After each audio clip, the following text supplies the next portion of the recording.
Hello and welcome to Qtr Time podcast in partnership with Lovell Netball. I'm Lucy G. And I'm Lucy P. And we're here to bring you all the netball goodness you never knew you needed.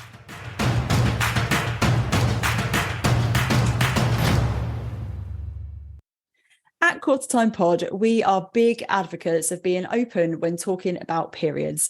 And so we're really pleased to say that our friends at Modibody have collaborated with Puma to launch a new range of active period underwear to keep you free from leaks, sweat and discharge when you work out, no matter the time of the month.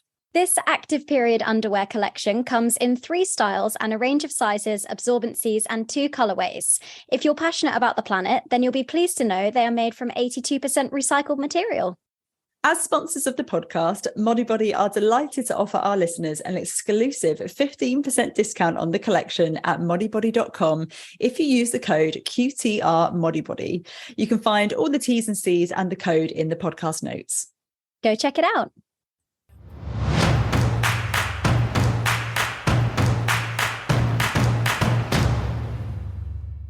Hello, everybody, and welcome back to episode 11 of Qtr Time podcast. Luce, give us a rundown of what we've got coming up on the show today. Well, it'll be a surprise to absolutely no one that we've got our 3-word summaries of round 12 of the Netball Super League. Who'd have thought? And our game of the round and our player of the round as well. We'll be revealing those. Our special topic for today, I'm really excited about this one. It is Life of a CEO. And this is going to be part 1 with Vicki Sutton, CEO of Wales Netball and Celtic Dragons. And next week, we're going to have part 2 with Fran, Connolly, CEO of England Netball, and Claire Nelson, the CEO of Netball Scotland. As you can imagine, the diary coordination of these CEOs was a challenge, but we have improvised and we're doing this 2-parter. And actually, it's worked out really well because we've got so much to discuss that I don't think we could have fitted it all in one episode anyway.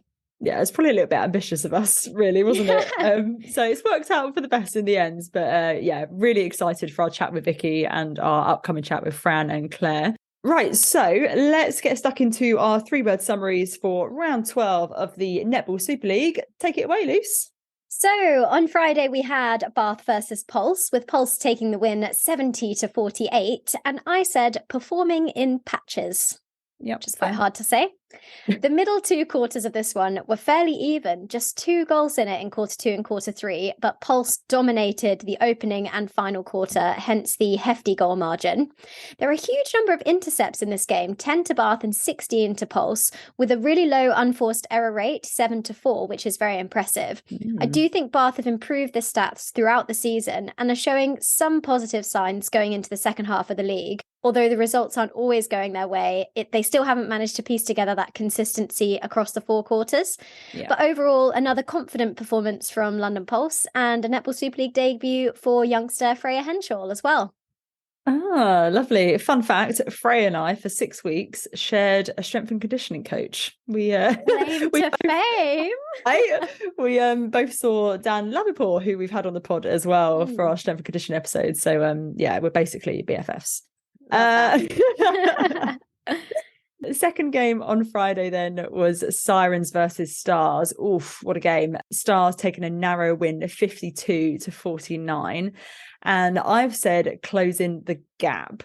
Mate, I was so gutted we couldn't see this. This is the first game since round 9 to be within 5 goals. So it really was a shame that this one wasn't broadcast. Absolutely gutted. It was another hugely dominant performance from Jess Shaw with 34 feeds, most on court by a country mile. Interestingly, Sirens are much more evenly spread with the feeding load. You've got Dix, Robson and Maxwell in this game who had 19, 17 and 21 feeds respectively. So real contrast in how they're feeding the circles. And I think if people want to get on top of Stars, they definitely need to take a look at shutting down Shaw for sure. Shaw for sure. Unfortunately for Sirens, they had 10 missed shots, which was 5 times the amount of Stars. Goodwin only shot 15 from 20 at 75%. So I think that plus 11 unforced errors compared to Stars' 5, I think that potentially cost them the game. Yeah, that is disappointing. Also, some news as well from Sirens is that Stella Oyella has ruptured her ACL. No, I'm so gutted for her, but I do remember she came back on in the game, didn't she? So I think trying to soldier through, but yeah, really, really unfortunate there in a World Cup year. Absolutely devastated for her, sending her lots of love as well. Next up, we had Thunder versus Storm, which was 57 to Thunder, 49 to Storm. And I said Storm were outclassed. Yeah.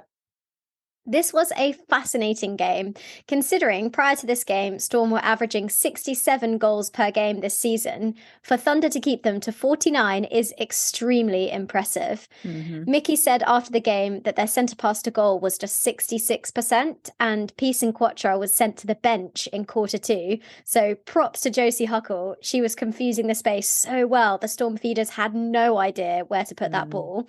Thunder still haven't lost at home since 2019, and they're now tied with Pulse on ladder points, having only lost one game so far in 2023.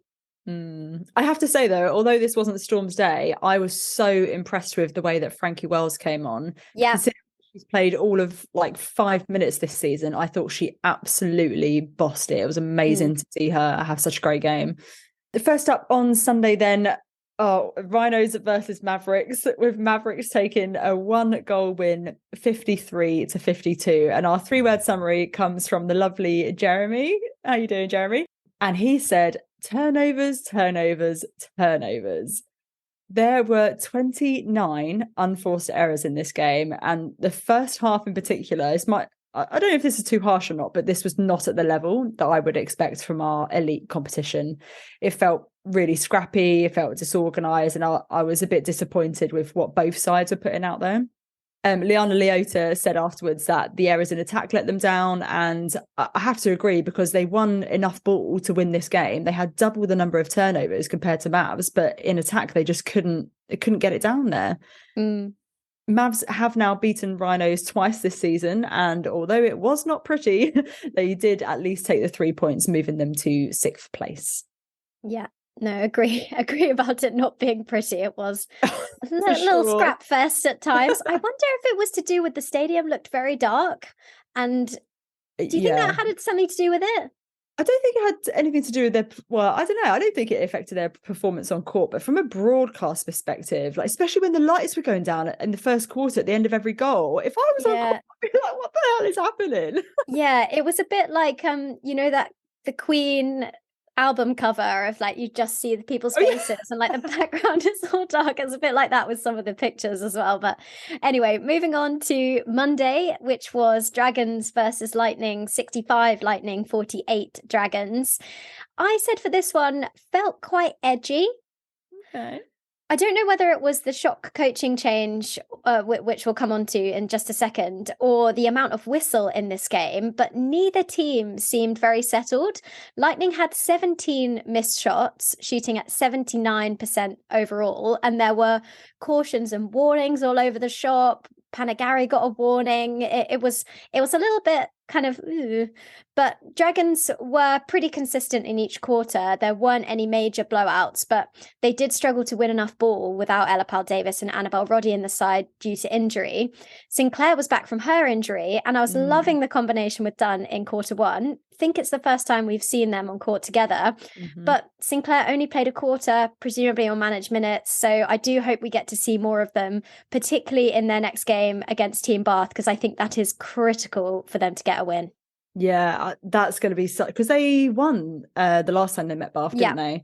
So that is going to be such a juicy game. But I have to say, props to Ali Housley as well, playing in goal defence. She hasn't had many minutes this season, but the speed of her footwork absolutely blew my mind. Incredible. So yeah, really, really impressive stuff from her, even though they did sort of struggle to win ball a little bit. But before we move on to our game of the round, obviously we did have big news out of Dragons camp that head coach Danny Titmus-Morris is to be with the club no longer. They have parted ways with immediate effect, and Jill McIntosh, previous Australian player, captain and coach, has now been brought in as head coach of the side. Lots of talk on social media, not an awful lot of detail given to the change, but a major change midway through the season. Yeah, and something we don't usually see in netball in terms of the change being like the timing of the change being quite sudden, I guess. And but we do obviously see that in other sports. I think, props to Danny and what she achieved at Dragons. I think they were building, and it's never nice, these kind of situations, for anyone involved or on all sides. So yeah, wishing Jill all the best in the new role, and yeah, looking forward to seeing what they can put out. Yeah, and it was really sudden. Like, I couldn't believe it when I read the news. I was really, really shocked. And I think it's going to be a big adjustment period and a big transition for everyone involved, like players, for Jill, Danny, like everyone. Not sure when Jill's actually going to be in the country, so watch this no space information for that, on that. We know that Natalie Pepperell's been taking on the sort of stepping in, I guess, as the assistant coach, doing the interviews. Shout out to Nat. We did some great stuff on commentary with her for the World Cup qualifiers as well. She's an absolute legend. So great that she's getting the time to flex her coaching muscles as well, and be part of that transition period, like you say. Yeah, and I think, it's obviously is a big news story, but I think we need to look forward to the rest of the season now and their match up against Bath. I think that there really is potential for them to take the win here. And I hope it's as exciting as a match as the last one was. Yeah, 100%. So moving on to our game of the round, it is, of course, Thunder versus Storm. It was just such a great contest. So the first major thing to note about this game is that Thunder were without Kerry Armand and Shadeen van der Merwe. But, I mean, talk about holding the fort. Huckle and Bowen did an incredible shutdown game, forced Storm into so many changes, including that piece in Qtr heading to the bench, as we mentioned in our summary. She shot only 9 goals in 26 minutes, despite being the second highest goal scorer in the league this season behind Ziggy. That is unheard of for someone Ridiculous. Like Piece and Qtr. Yeah, for sure. It was also Storm's lowest halftime score of the season with 20. And I would honestly put it down to a combination of incredible Thunder defense, just that pressure was insane, and also Storm really failing to execute. I think the environment, the setting at Thunder, what they create in terms of the atmosphere there was really having an impact, and Storm weren't able to rise above that. Storm have been exposed at times, and I think what we're seeing as well is potentially teams starting to figure them out. They've now lost all 3 away fixtures against the other sides in the top 4 this season as well. Yeah, and it's interesting. If you think back to the first episode of this season where we did the preview with Tamsin, she said, what you get from Storm at the very beginning is probably what they're going to give you throughout the season. And I think you're absolutely right. And she was absolutely right in that people are now starting to figure them out. Oh my God, can you believe I've been mentioned as being right in the same sentence as Tamsin Greenway? You're basically a netball guru now, Luce. Yeah, basically. But from a Thunder perspective, Amy Carter was in exceptional form in this game.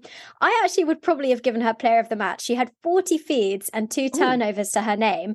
And there was one outrageous interception on the circle edge, which was giving absolute Ash Brazel vibes. And let's not forget, she ran out 60 minutes at centre. In fact, the whole Thunder side stayed the same for the entire game, whereas only SDL remained in one position throughout the 4 quarters for Storm. Oh, that's a great observation. I didn't actually clock that. Wow. But I have to say as well, like, I think Taylor McKevitt needs a mention here as well. Like, her growth over the last 2 seasons has been mind-blowing. And if she is not in a Roses dress very, very soon, we take to the streets. Yeah, pitchforks at dawn. One other talking point that I did want to raise following this game. So there was a caution for Flanagan for intentional offside with the intent to delay at the end of quarter 3. And I find this so hard to know about, because you could say that basically any infringement in the last 30 seconds or so is intending to delay. So what are your thoughts on that, Luce?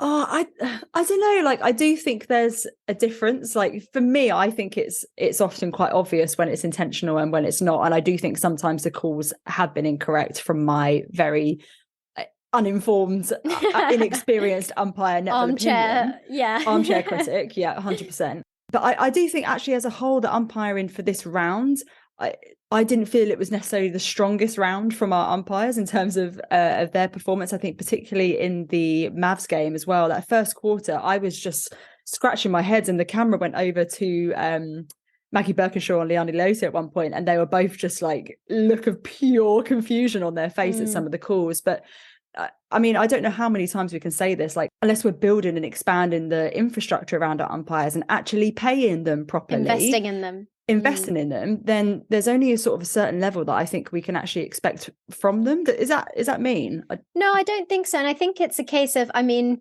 players get a mid-season slump or a mid-season, maybe the lapse of concentration or the game doesn't go as well. And so umpires are human. We can expect those kind of mistakes as well. And obviously we want to reduce them as much as possible. But like you say, we have to remember the limitations, and these umpires all have full-time jobs. Like no one is being a full-time netball umpire, you know? So yeah, there's a lot of pieces to the puzzle. And I do appreciate that the ongoing training that umpires go through the season does take place. And just what you would hope is that is kind of accelerated as we lead up to the World Cup, and that we can really try and bring all our umpires up to the same level and standard moving forwards. But I do kind of think that we're actually reaching a point now globally with the discussion on umpiring, given everything that's happened in SSN as well. Like it's coming to a head now. And actually, I think World Netball and all the respective NGBs need to be really forward thinking and proactive about this and sort of trialing different things. Because I do think the way we umpire fundamentally now has to change because of the speed of the game. And it's all these sort of problems and inconsistencies are becoming more frequent. So let's get ahead of it. Let's address it. Let's improve our game. Yeah, agreed. You sound like you're running for president or something there, Luce. For Lucy. So moving on to our player of the round, Luce, who have we gone for this week? Oh, mate, this was actually really hard. I mean, shout out to Ella Bowen, to Fran Williams. You were very, very narrow seconds. But this week we have gone for Vicki Oyesola. Oh my God. I absolutely love Vicki. She's one of my favourite players. I'm absolutely devastated that she isn't part of the Roses programme currently. I suspect that may change given her form this season. But for this round, she had 3 interceptions, 11 deflections, 5 of which resulted in a turnover, 1 rebound, only 1 unforced error, and only 13 penalties. And we know that previously in other rounds, she has been quite heavily penalised, so a much cleaner game from her. But it's not just the numbers that impress me, it's the numbers in the context of Rhino's performance as a side. So I'm going to put it into a team context. Those 3 intercepts were 75% of Rhino's interceptions as a team. Those 11 deflections were 65% of Rhino's deflections. The rebound that she got was the only rebounds that Rhino's got, so she got 100% of those.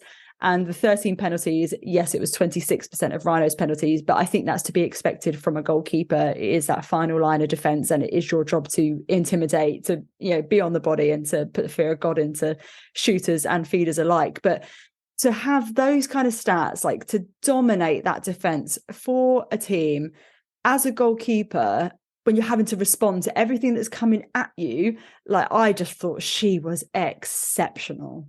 Yeah, unbelievably good. And then for your team to not win the game after you've put all that work in and put that effort in, it is a bit demoralizing, I think, for the poor goalkeepers out there when they keep providing those turnovers and it's not going through the hoop. Not only that, forgot to mention, goalkeeper isn't even her first position. Can we just take a second to reference that as well? Yeah, no, she's lethal at goal defence. I think they need to find a way to get her out there, because as good as she is, we've had this argument with Fumi Fidoji, as good as she is in goalkeeper, she's even better and more lethal in goal defence. So I like what you said about maybe seeing her back in the England setup. I really hope so, even if it's just to be part of that training environment, because she is undoubtedly one of the best defenders in our league. So to be the best, you've got to beat the best and have that in the environment. So yeah, absolutely. Yeah. Coming up after the break, we chat to Vicki Sutton for Life of a Netball CEO Part 1.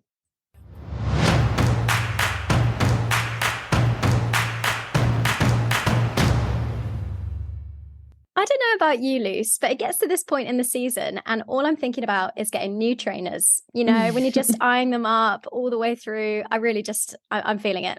Yeah, I love a bit of new stash, but I'm the type of person, I'll put all of these things into my basket, spend hours and hours looking around, but then I'll never actually go through with it. It just sits in my basket forevermore. It's so true. I know, honestly, can relate. But luckily, Lovell Netball are offering a 15% discount on all first-time orders with code NETPOD15 at lovellnetball.co.uk. So you're sorted. Yeah, and honestly, Lovell Netball is the place to go. Whatever you want, they've got absolutely everything. Everything. Such a good range. Yeah. So whether you're looking for trainers, you're looking for bibs, you're looking for supports, whatever you need. Sports bras, all of that stuff. Sports bras, exactly. They have got you covered. So don't forget, that's a 15% discount off all first-time orders with the code NETPOD15 at lovellnetball.co.uk. Love a bit of Lovell. Oh my God. Love a bit of Lovell. Love a bit of Lovell. Happy shopping, guys.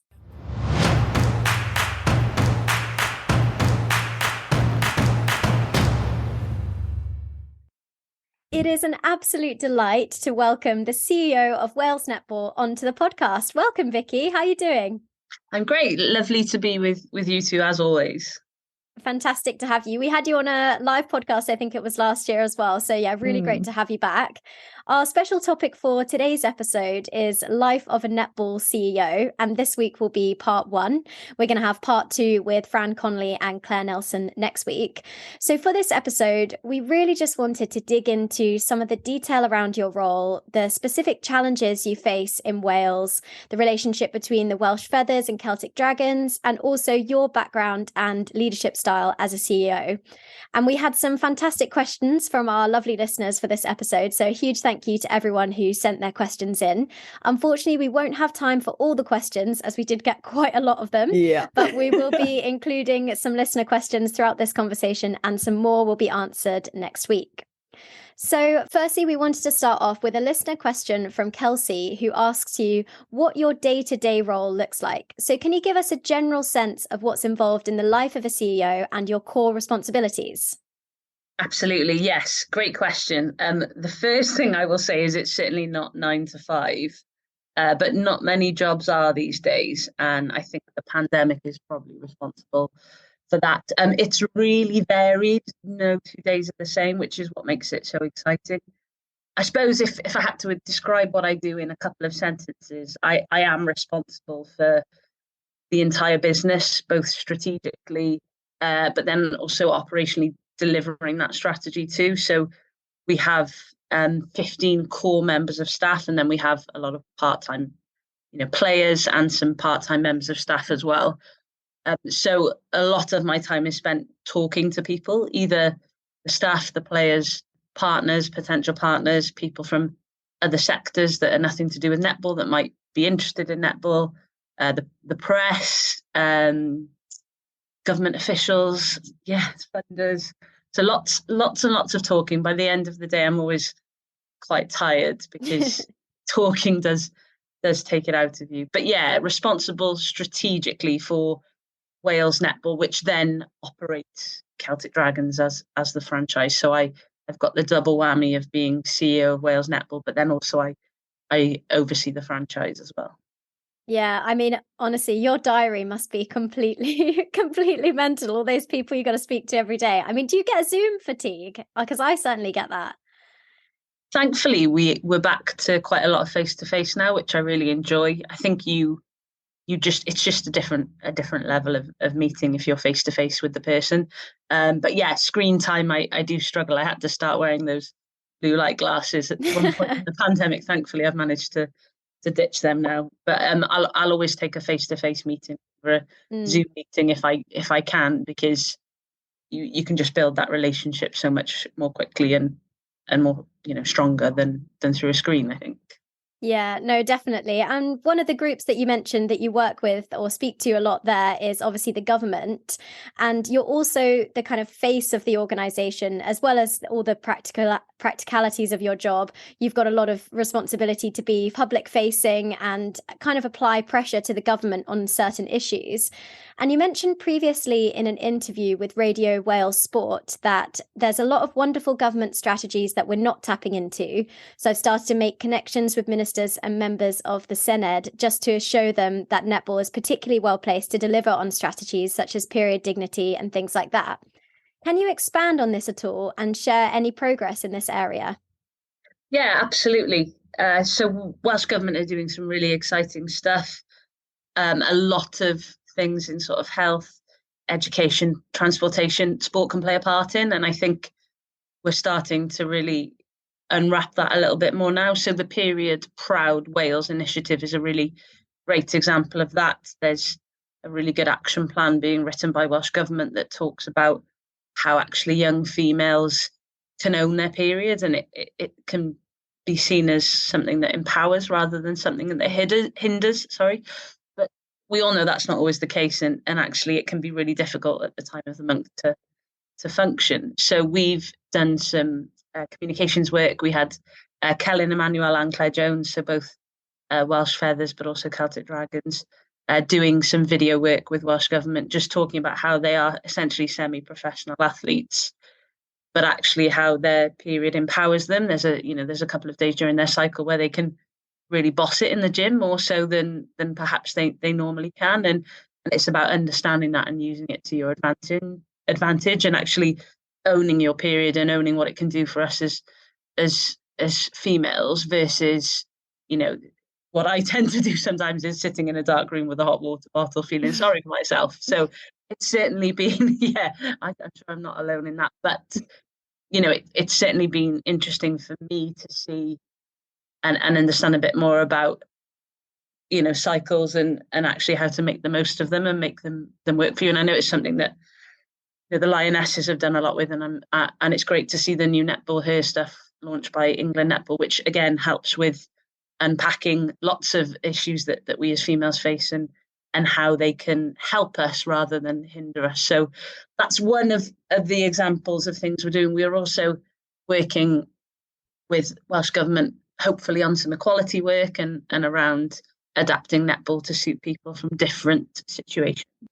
Fantastic. Yeah, I feel like we are really in a really great position in terms of where netball is at the moment, that a lot of these initiatives are being really confidently driven forward by the very top, by these NGBs, and all of that work is so beneficial because netball is uniquely placed to be female focused, but also in the EDI space. I think there's a huge opportunity for netball there, and we're seeing lots of different initiatives kind of popping up to really, welcome those changes and bring us into a new era. But looking at your career specifically, we learnt that about 7 years ago, prior to joining Wales Netball, you actually set up a refugee netball club for women who had been displaced from their homes, which is an incredible initiative. Another example of how netball can have such an incredible, could be such a force for change. And how important is it for you as a CEO to really lead by example when it comes to social impact?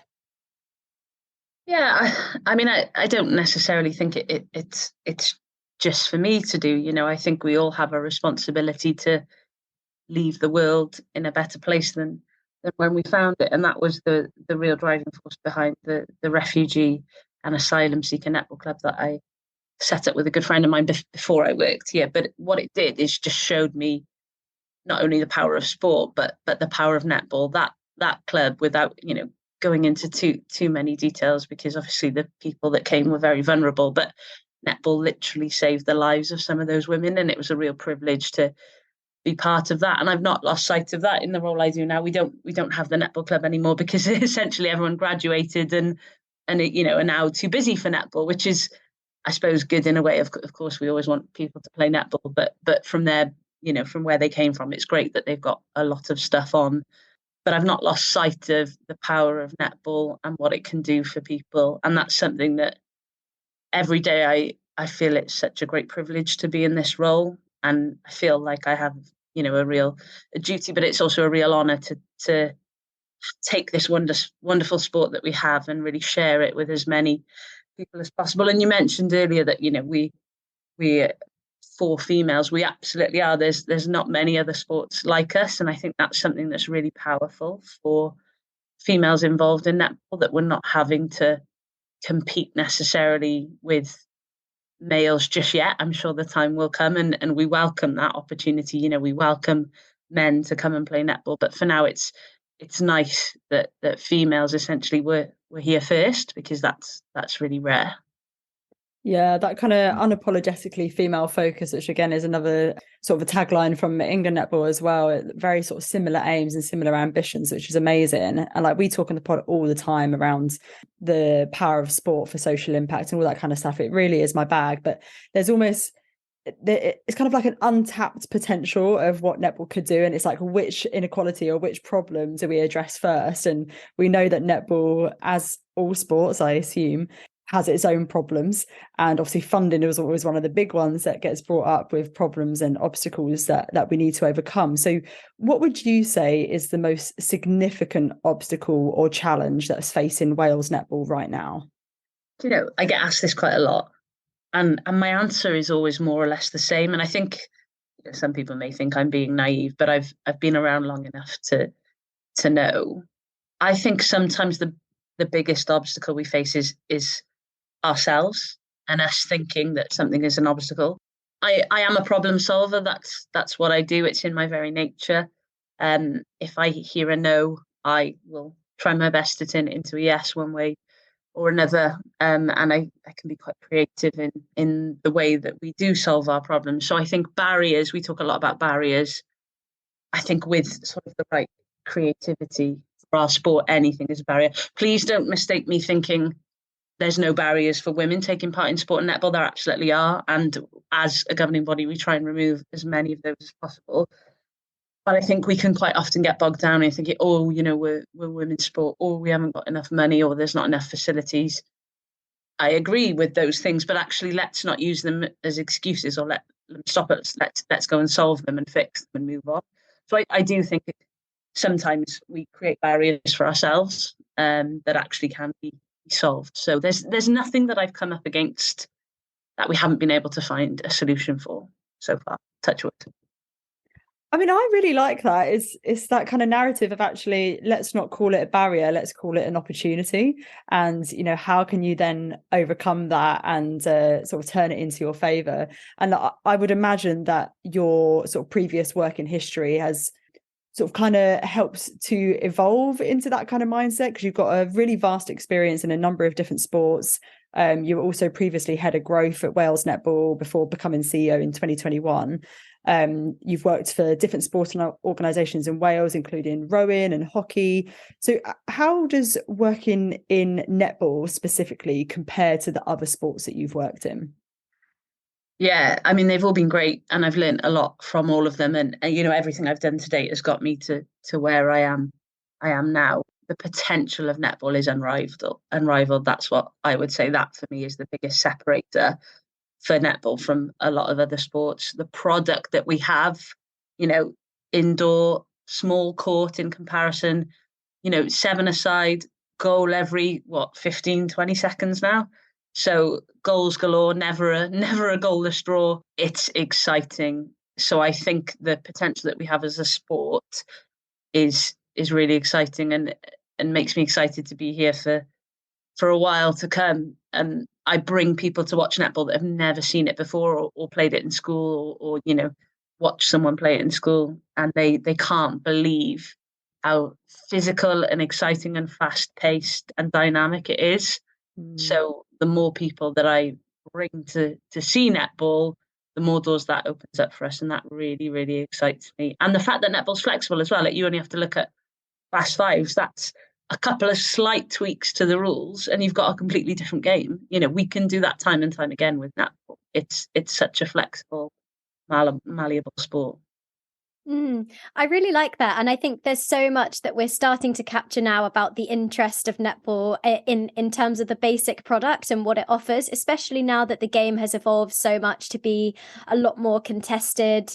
It's a much more of a physical spectacle to watch. I mean, the athletes that we have are specimens, some of them, you know, it's really amazing. And I think we're selling netball in a really positive way that inspires people anyone in the population to want to go out and play it and be a part of it. And we know that netball is really growing in Wales, which is fantastic to see. And current membership figures sit around the 10,000 mark, I believe. But there's also still a lot of room for growth. And we had a listener question on this topic. Anna on Instagram asked, what do you think we can learn from other countries, particularly Australia and New Zealand, when it comes to boosting participation numbers? Yeah, great question. And firstly, just to say, as sort of a world netball group, we all work really well together. It's so incredibly friendly. And there's friendly rivalry when we're on court against each other, but actually when the CEOs are in a room, it's a really productive environment, which is rare I think in all business, but it's super productive, and it's a real privilege to be part of it. There's a lot of fantastic leaders in different netballing nations around the world, so it's a real sort of hive and buzz of excitement when we do get together. I think it's probably a cultural thing. If you asked somebody what the national sport of Wales is, they would probably say rugby. Football are trying to change that. We are, of course, every sport wants to be the national sport. I think if you look at New Zealand and Australia, sport is so deep rooted in culture there. It's just something everyone does, and we're not quite there with that in Europe or the UK yet. New Zealand have got around the same population as us, if not less. Yet, look at their netball team consistently in terms of world ranking position, and they punch massively above the weight, and it's because it's part of the culture. And you go to Australia, and there's 10, 20 netball courts in one place outside, full all day, every day. Now, we've just got a wonderful facility in Cardiff with 5 netball courts that we fill with netball as much as we can. But, that in Australia and New Zealand is another level. So I do think it's a cultural thing. Now, there's a piece of research that says to change culture takes around 50 years. Now, I don't know if I'll quite be in netball for that long, but actually I think from a Welsh perspective, there is cultural shifts being driven by Welsh government. There's a big focus here on well-being of not only the people that exist in Wales now, but the future generations. And sport, is good for physical well-being, mental well-being, social well-being, financial well-being, how you eat, all of that thing. Sport ticks all those boxes. So we are starting to see that culture shift. And my job is just to make sure I position netball as one of the key contributors to improving well-being, and therefore, come and play netball. I really like that. And actually, I think sometimes we get caught up in where a lot of demands that we want now as netball fans. We want everyone to be playing netball. I personally think it should be prescribed to basically everyone. But actually, in terms of where we've come and the growth that we've already seen, and then projecting that forward, which will be no doubt what's the word? Exponential. That kind of culture change and that shift in attitudes towards the sport is, from now to compared to where it was 10 years ago is massive. And then fast forward another 10 years. And obviously you as a CEO, you're part of that, and you're looking to kind of continue on in that role and really drive that change forward, of course. And part of making any kind of change, and if impacting people's lives, is obviously about clear and effective leadership. So what does effective leadership by a CEO look like for you? And how did you personally develop your leadership style? Gosh, great question. I think I probably am more effective some days than I am other days. And I think firstly, I'm really honest with my staff, with the people I work with, about how I'm feeling, because I want the same from them. I want them to tell me if they're not doing okay, if they need a break, if they need support. So if I'm honest with them, I get it back. So if I'm struggling or I'm tired and I know I'm not on, my A game, I'll tell them, because that's fair, and it manages their expectations then about what I can do. So I'm really honest. I welcome challenge. We regularly have really good discussions, and it's never, ever personal. Never. It's always from a place of respect. But we disagree with each other a lot, not only with my senior leadership team, but with operational staff, we regularly disagree, and it's great, it's healthy, as long as it comes from a place of respect and it's not personal. Challenge is really healthy for an organization. I don't want people working for me that just agree with me all the time. For me, that doesn't help the environment. That doesn't help me as a leader. I need people to say, actually, Vic, I don't agree with that. And I'll be like, okay, well, this is why. What do you think? And it's really healthy. And we have that real challenge here. So that would be sort of, I suppose, a second thing that I feel contributes to effective leadership. And I suppose the third thing would be, and this sounds a bit cliche, but you have to have fun. You probably spend more time at work than you do with your partners, friends, family, loved ones. And actually that's quite sad in itself, but we have to pay our bills. So you have to enjoy it.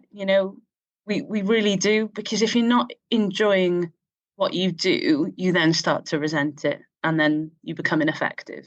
And that's not always the person's fault, but it's just one of those things. So I really try and make sure that we enjoy what we do. We spend a lot of time together as a team, both in the office, but we also, we'll do activities every now and then, provided people have done their work. We'll go and do stuff together as a team, because essentially we are a team. We're a team as much as Celtic Dragons are a team. So we need to get on well and have fun together and work together, so we can then be effective when we're in our place of work. So I suppose honesty, accepting challenge, and having fun would be probably 3 golden threads that, if you were, I suppose, to cut open my leadership journey, you would likely see those 3 things from very early on. So where do you think that comes from? Is it an innate thing, or did you learn along the way by trial and error? So a bit of both. So I suppose it's based on me as a person. I am not the same leader as someone else, because I'm not the same person as someone else. So it's based on a bit of my personality, but then a bit of, I suppose, how I've been managed and led in my career. So a bit of both, I suppose, nature and nurture all together. Yeah. Oh, I really love that. And I especially like what you said about the team aspect, and how your team, you would say, is similar in a way to Celtic Dragons, because you would put a lot of work on combinations and units and connections on court and off court, and building those relationships and that rapport. And sometimes it doesn't necessarily happen within organizations, where everyone's just kind of expected to sort of float on their own and do their own thing, and not be kind of building the raft and all getting on board of it together. But no, that's absolutely fascinating. And you mentioned in an interview with Cardiff Met Sport about an encounter you had with Tanny Gray-Thompson when you were a kid, and how Tanny had this amazing ability to make you feel like she was the only person in the room, and what an impact that conversation had on you.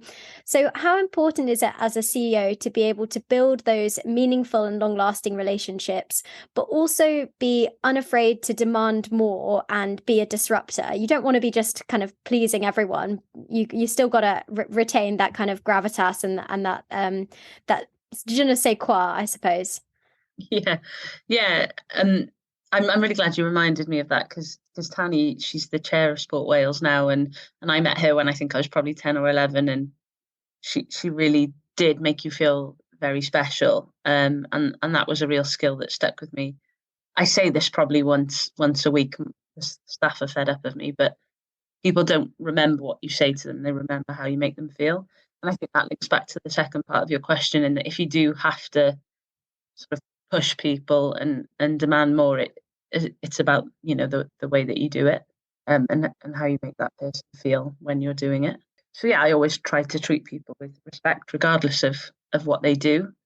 I don't like it when people are rude. I don't think there's any need for it. Thankfully, it doesn't happen too much. But when it does, it's a real sort of pet peeve of mine, because there's no reason to speak to someone like that. We're all human beings at the end of the day. If you strip it back, we're all made of the same substance. So there's no reason to be rude to someone.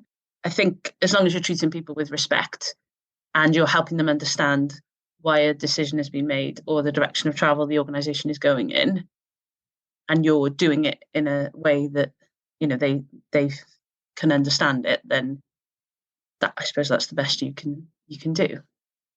Yeah, and I think like that whole relationship building, relationship management piece, I think is absolutely crucial, no matter sort of how far up the ladder you are, whether you're CEO or whether you're a rookie who's just joined that sort of bottom of the ladder of an organization. Like that is absolutely crucial to anyone's success. But I think for a lot of people, CEO is kind of that like that end goal in terms of their career path, and like that's the thing that you aspire to, is like, I'm going to be CEO of Wales Netball, England Netball, Netball Scotland one day. And yet you are someone who's managed to make it there like well before your 40th birthday, like you're only mid-30s, which I think is incredibly impressive. So do you feel that there's any kind of great significance in reaching such a milestone at such a young age? No, I think people ask me this quite often, and they say, "Oh, you're a female and you're CEO, or you're under 40 and you're CEO, or or you've got dyslexia and you're a CEO." For me, I'm a CEO first. Of course I'm all of those things, and that makes me who I am. But I do the job I do, and I've come to the place I am because of the things that I've done in my lifetime. And I think some people's journeys are a little bit faster than others. I'm fortunate that I found quite early on what I wanted to do and what my chosen career path was. Some people don't find that until a bit later in life. I'm fortunate that I'm here doing it now, and whether it's what I do forever or not, I don't know. But for now, it feels really right for me. I really like that as well, because enough, yeah. everyone's journey is so unique and individual. And I think sometimes there's a sort of pressure or expectation to do kind of what everyone else is doing just because they're doing it, and kind of breaking out of that mold.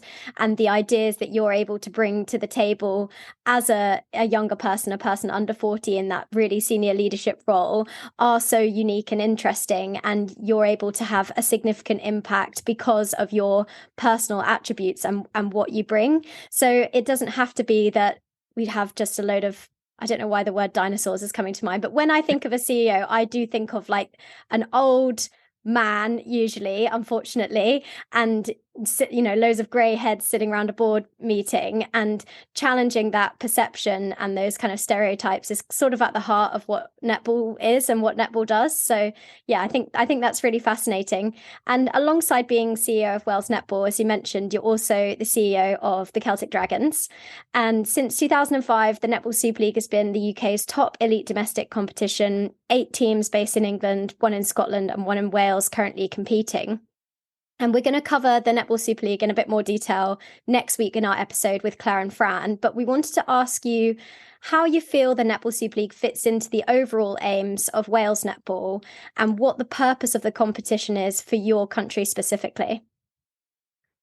Yeah, Super League is brilliant. It's a real, it's a privilege to be part of it. As a Wales Feathers team, we don't play at home too often. We're trying to change that, but obviously there's scheduling issues at the moment, as there are for all countries. So we try and play at home 2 to 3 times a year. However, with the Super League, you can have really high quality netball 10 times a year. In Cardiff, granted, and we do look to rotate things around Wales where we can, but we're sort of limited by spectator seating. We get 1,000 people to Celtic Dragons games, which is double what we were getting last year. And there's not many places in Wales that can hold 1,000 people that won't, break the bank to hire. So it's really good as a shop window into this wonderful sport that we have. Our strategy for Wales Netball is bigger, better, bolder. So by 2030, we want more people playing netball than ever before. We want to improve our world rankings, as every country does, and we want to be bolder. We really want to use our sport for a platform for good, which links back to the period proud things I was saying earlier. And Celtic Dragons actually is a big part of that, but also it's not all of that. Celtic Dragons serves a very different purpose as well. We get a lot of different community groups that come and watch Dragons. We get schools from really low socio-economic backgrounds come and watch. We've had, people from different religious groups come in, and it's a really wonderful experience for kids and adults that have never seen anything like that before. So Celtic Dragons is a real haven for people. We have young girls come in and by the time they leave, they've got a huge smile on their face. And I have parents talk to me and they say, oh, my daughter's really struggling at school, or actually my daughter, really wants to play netball, and Dragons just makes them feel at home. They see a player that looks a bit like them or sounds a bit like them out on court, doing their thing, and it gives them that role model instantly. And the players are great. They really do take time after each game to talk to all the fans that are there. It's really wonderful. And I'm constantly saying to our players, you really are role models. You're beacons in the lives of some of these young girls and boys, and don't forget that.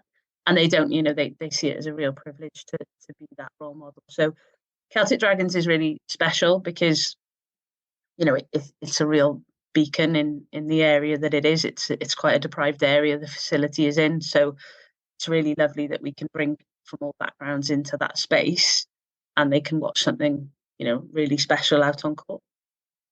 Yeah, and I think as well for the Super League as a whole, having that representation from Wales and from Scotland, even though, the sides aren't made up of solely Welsh and Scottish players, like it does really enrich the league. And I think I think it's actually vital that we do have those kind of home nation representations in the elite domestic competition for England. But obviously you participate in it, but the Super League is run by England Netball, and there's a Super League board, and it's sort of controlled within England Netball. So how do you ensure that your participation in the league still serves Wales Netball's purpose when the management and the direction are led by England Netball and the Super League team? Yeah, I don't see that as an issue, really. Part of the Super League's ambition will be to, have really good netball out on court, because it provides that shop window into our sport, which then inspires people to come along and join their local club. That's exactly the same. That's what we want to do here. So I don't ever see that as being a conflict. It's, it's an enabler, if anything. The Super League is a really great thing to be part of, and you see how it's evolved, especially over the last few years, and the fact that there's more games on Sky each year is really wonderful. So it's never a conflict for me. It's it works well. And it benefits kind of everyone, really, because the more top level netball we've got on our screens, the more we grow participation, and also the better our elite game gets as well by that kind of constant exposure. And I'm curious about the connection between Dragons and Wales Netball. So in the past, the head coach role for Dragons and the national team was combined, but the roles were actually separated in 2019. And Wales, unfortunately, did not qualify for the 2019 World Cup in Liverpool, but have bounced back stronger following that disappointment and finished top of the group to qualify for the Netball World Cup in Cape Town later this year. So how much of a difference do you feel separating the Celtic Dragons and Welsh Feathers head coach role has made in that? Yeah, I mean, both have grown tremendously, certainly since that devastation of 2019. And I think that, separating the two out is a factor, of course. It would be remiss of me not to say it's a contributing factor, but it's not everything. There's been an awful lot of change other than that perhaps you don't see. We've done a whole review of our Wales pathway. We have hundreds of girls training weekly, all budding Welsh Feathers of the future. But also everything's just got busier. And I think the demand for netball has increased, probably because of the World Cup and because of the Commonwealth Games here in the UK. And actually people want more netball now. So we have to resource things a little bit better. So it just got to a point where it was just becoming physically impossible to do both things. And there's some other roles that have separated as well, not just the head coach role, which is, certainly adding capacity to not only Wales, but the franchise as well, and allowing us to do more and really make the most, for example, of the new venue that I mentioned earlier.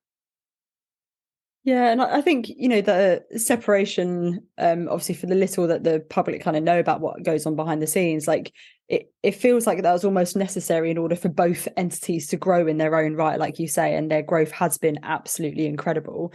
And looking at sort of Welsh Feathers, we saw that after the World Cup qualifiers, which you guys were absolutely incredible in, it was amazing to be there. We saw that Sarah Moore has stepped down as the head coach to focus on her role as head of elite with Wales Netball, and we saw the appointment of Emily Handyside. And I think there's maybe a little bit of speculation of social media that the timing of it was curious. Obviously, Sarah not seeing the girls through to the World Cup.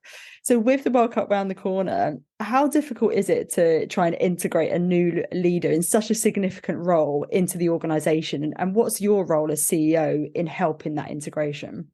Yeah, and I think we need to not look at it as Sarah stepping down. Sarah is head of performance here at Wales Netball. She was at the same time as she was head coach of Wales, not the entire time, but towards the end. And coming out of COVID, doing a hybrid role of head of performance for the majority of the week and head coach for the remaining parts of the week, depending on season, obviously, was something that was essential. It's an evolution. It was always going to happen. It's a forward step for us. It means we now get Sarah head of performance 5 days a week, and that's her sole focus. So she still has overall responsibility for the Welsh feathers. You know, she's the head coach's line manager. So it's an evolution for us. It's a really positive evolution, and it means there's players can still come to Sarah, and she's not gone. She's very much still there, but it was what was needed in order for us to, kick on with some other elements of performance netball. And Sarah's a wonderful coach. She really is, and she's a real asset to us as head of performance. So it's absolutely an evolution, and it's quite exciting because me and Sarah work very closely. I work very closely with all our heads of department, but it's been something that transition has certainly allowed me to support Sarah in a different way, and really, we look forward rather than dealing with what's here and now. We're able to take that time and plan ahead, which when you're doing a dual role becomes a lot harder, and quite often you're reactive. So it's certainly beneficial for the organisation, and you will really start to see the fruits of that evolution over the next few years as our pathway really beds in and really produces some fantastic, Welsh talent or Celtic Dragons talent. And I know you've got the National League starting up this year as well. So yeah, it's really a fantastic time for Wales Netball. I think there is a sense of real kind of change and moving forward, which is great. And yeah, we can't wait to watch how it all unfolds. Yeah. And we're very real momentum, isn't there? Yeah, that's the word. Yeah, definitely. I don't stand still for long. Yeah. If like you a stand shark. still for long, you go backwards. Yes. Maybe like a dog. Well, we are extremely grateful, Vicki, for your time today so far, as we know you're an extremely busy lady. But we just have one more question to ask you, if that's okay. So it's a listener question from Claudia, and she said, what advice do you have for people who want to work in netball, not coaching, but see so few job opportunities? Yeah, I mean, it's a reality that there aren't an awful lot of job opportunities. There's not an awful lot of professional coaching, certainly no professional officiating, and probably not yet too many professional playing roles in the UK.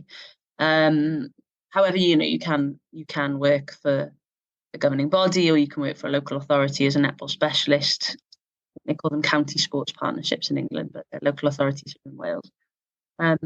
Some clubs are really starting to morph into small businesses, which is exciting. So there's career opportunities there. I think the thing I would advise initially is, why do you want to work in netball? Is it because you just really love netball and it's your hobby and you love everything about it? And if the answer is yes, then that's okay. And obviously, all my staff are passionate about netball, but actually, is that the only thing? I think it's very dangerous when your hobby becomes your job, because the chances are it no longer becomes your hobby. I've seen that. I used to play netball. I no longer play netball because it consumes me all hours of the day anyway. So I needed to find another hobby. So I think, what's your motivation for coming into netball? Is it because you really love it? If so, great. But actually, are you prepared for it to potentially take over your life, and do you love it really that much? And if you do, and the answer is yes, and you've got a lot to add, then just get involved. If it's a career change for people, then naturally you may have to take a step back in terms of your career trajectory, and that's okay.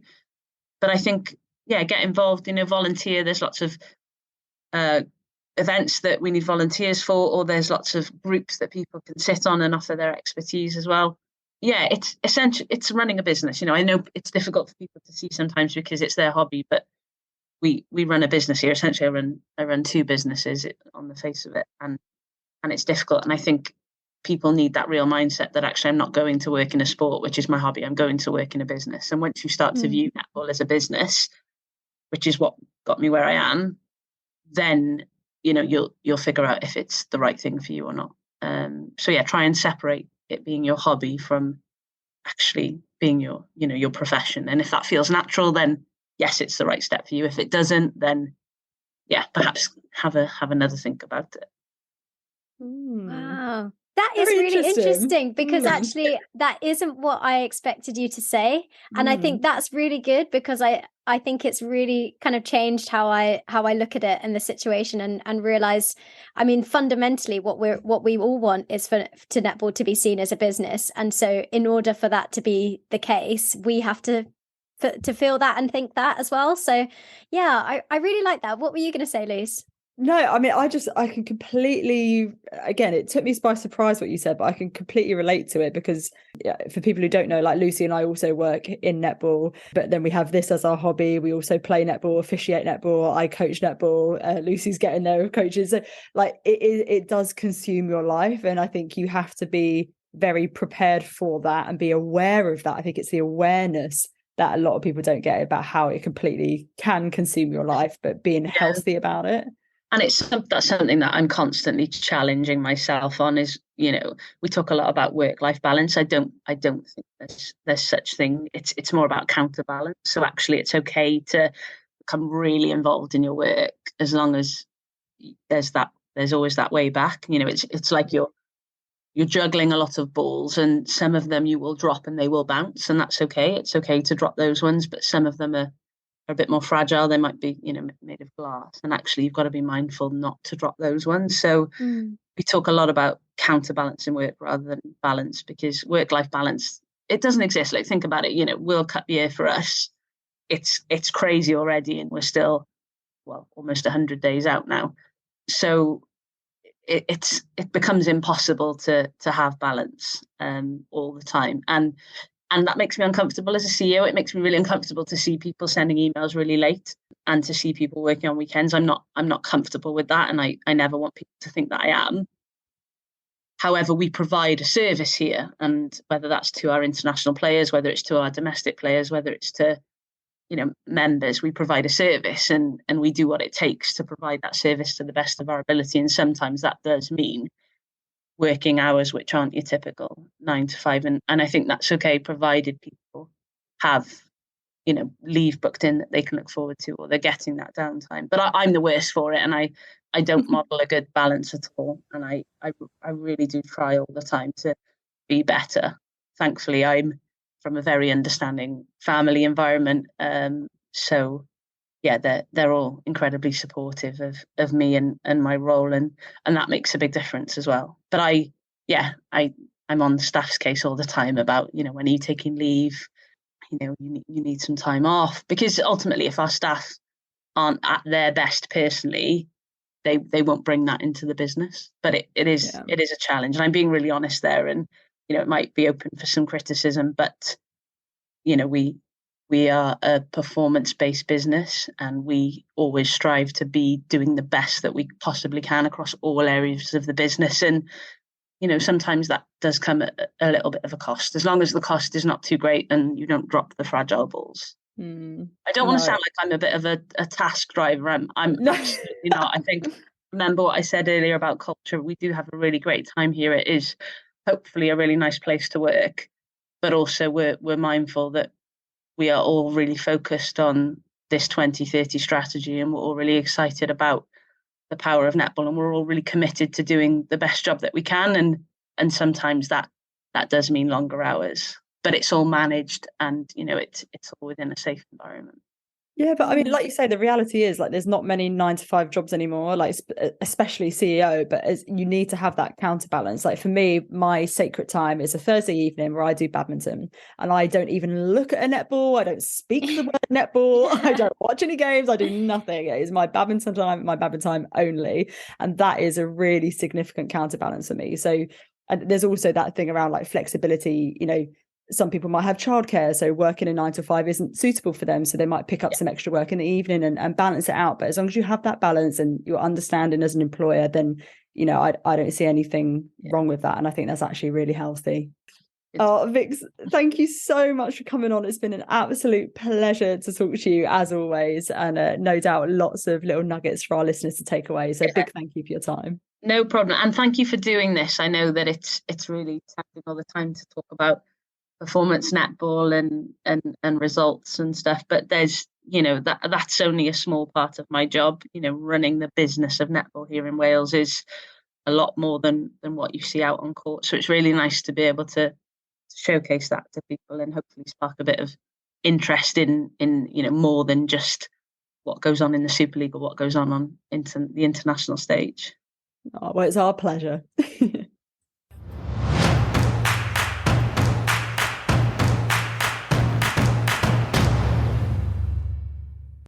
What a fantastic conversation with Vicki. I think being a netball CEO is something we don't often hear a lot about in terms of the detail and the kind of personal side of things and what they do. And I thought she was just really candid and open, and I really appreciated that. Yeah, I think it's brilliant to get an insight into some of the other roles that are involved in the sport. Like, we've had a lot of interviews with players, with coaches, with officials, but we've not really had that kind of behind the scenes perspective, and at such a high level as well. So yeah, I absolutely love that. I mean, Vix is one of my favorite people. I absolutely love her. So very, very pleased to chat to her. Yeah, stay tuned for part 2, obviously coming next week. Thank you so much for listening to this episode of Qtr Time. We can't wait to bring you more netball chat and 2 super special guests next week. Make sure you subscribe to the podcast and follow us on social media at Qtr Time Pod for the latest netball updates. Do get involved in the conversation online by letting us know what you thought of the matches this weekend and which players have stood out for you. We'd also really appreciate it if you could just take a moment to rate and review, as it genuinely really does help people to find the podcast. If you enjoy listening to the pod, do let us know. Spread the word with your netball pals so that even more people can get involved in the conversation. And finally, as well, get your credit cards out. Make sure you take advantage of our exclusive discount with Lovell Netball by entering the code NETPOD15 at the checkout at lovellnetball.co.uk for a cheeky little discount. Take care, everyone, and see you soon. Bye. Bye.